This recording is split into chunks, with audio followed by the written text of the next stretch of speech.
There is nothing more deadly than Big Stevie carrying a sheet of A4 paper about to expose a wrestler with 10 reasons why. And that's exactly what we're here with today. And we are talking about Kevin Owens. 10 reasons why Kevin Owens sucks. I've no idea what length of video this is going to be, guys.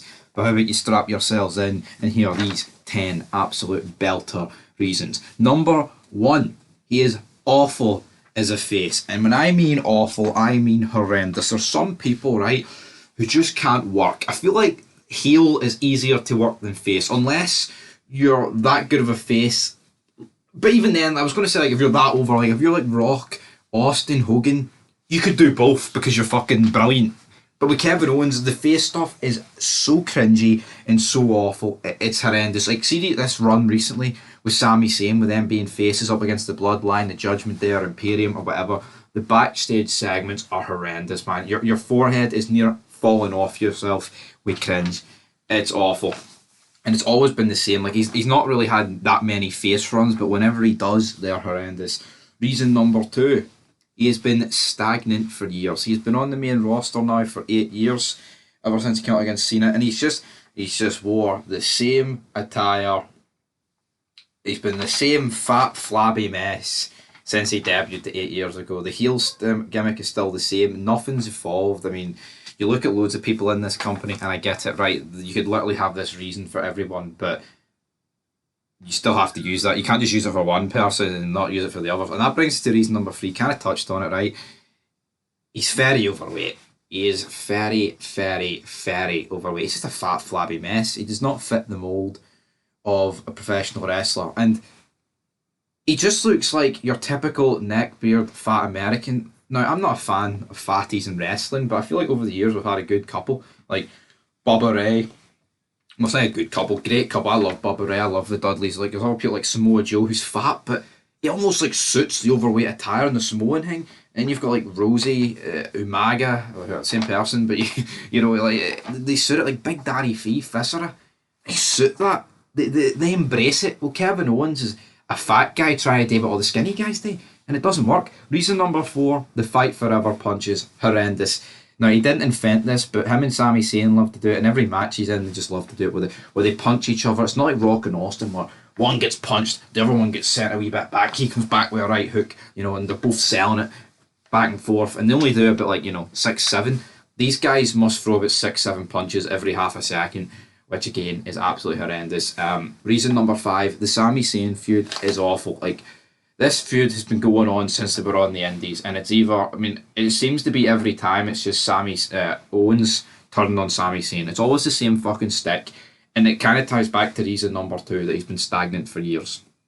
Like, honestly, just absolutely shite. That their entire, like, I'm not saying they've not ever done good work together, because they have, but it's run its course. Like, they've literally feuded with each other since the dawn of time. Like, a rivalry that I look back and I think's severely underrated, right, is Triple H and Shawn Michaels.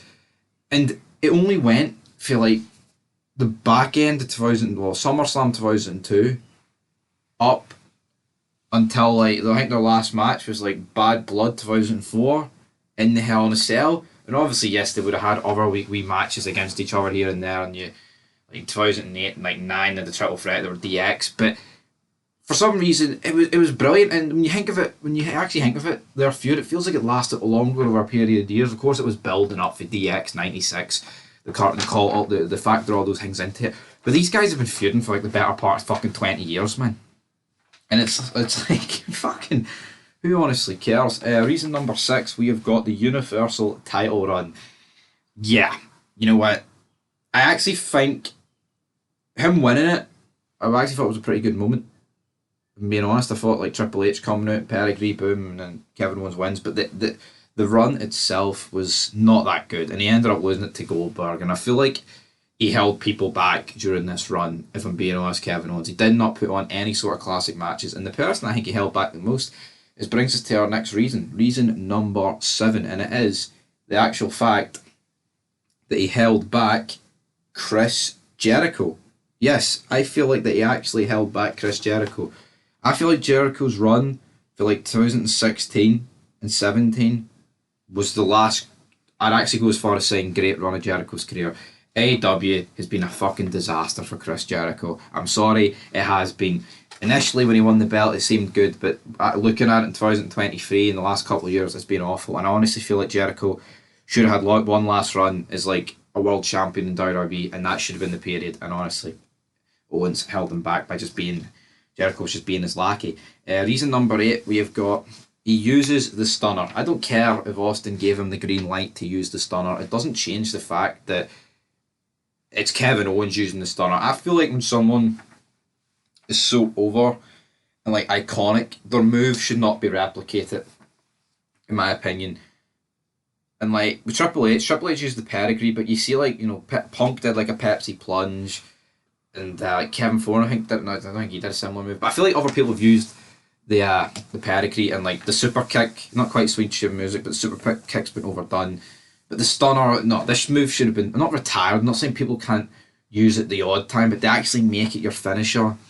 Honestly, I know but that was like half the build up for their feud. Yeah, well, that sums up why their feud wasn't that good. Reason number 9, he's just not pleasing on the eye, and you know what? It's not even. Yeah, he's fat, which we've already kind of touched on, but it's the attire. It's just like the sleeveless shirt, and then like just a big beer belly, a big neck beard. He just looks like he would smell of Skittles and Mountain Dew. Honestly, that's what he looks like he smells like. And reason number 10, he's always going to be an indie guy. He's always going to be Mr. Indie. He will never be a star. He's never going to be what Roman Reigns has transitioned into. I feel like Seth Rollins had the opportunity to become like a Reigns level sort of star in WWE. And I feel like there is other people that could do it. But they don't look like Kevin Owens, guys, and that's the bottom line. So there's 10 reasons why Kevin Owens sucks, and I think I was spot on.